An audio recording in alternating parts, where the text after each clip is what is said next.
يمرر عبد الله القرني، ماشي عبد الله القرني حاول يعدي يلعب كرة داخل منطقة الجزاء، ماجد براس تبع برضه تحتمل العارضة، كرة حلوة كرة حلوة تمررت من مساعد على راس ماجد اللي لعبها، لكن اعترضت العارضة إلى خارج أرض الملعب، ضربة مرمى لصالح فريق الزورة. توصل لإبراهيم ماطر، إبراهيم مريرة قصيرة يقطعها حيدر مجيد لحيدر كاظم، ياخذها محسن جمعان الى مريرة ماجد عبد الله، يحاول يعدي ماجد عبد الله يمرر الكرة في اليمين توصل لكندي، ماشي كندي حاول يعدي كندي يعدي من الملعب ويعدي من طريق الكرة في مرمى قوية وتحتل العارضة خارج أرض الملعب، ضربة مرمى هجمة خطرة حسن الحارثي يقطعها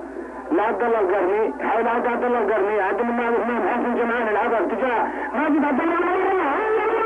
ما يلعب الكرة ويصدها الحارس، هجمة خطرة كانت من نادي النصر، وصلت الكرة ما زالت الخطورة قائمة لكن خارج أرض الملعب رمية جانبية. عبد الله القرني شوية عادت تمر الكرة توصل لمحسن، محسن يحاول يعدي ويعدي محسن حيرفع يلعب كرة أرضية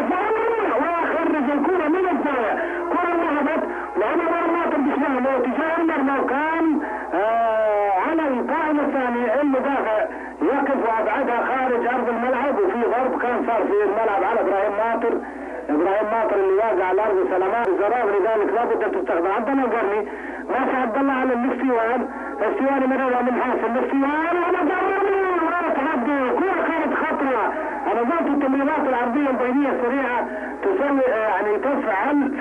فعلا هذه الكرة تمررت لأكثر من 6 لاعبين وصلت الاستيوان على راس منطقة الجزاء وصوبها وخرجت إلى خارج أرض الملعب. هذا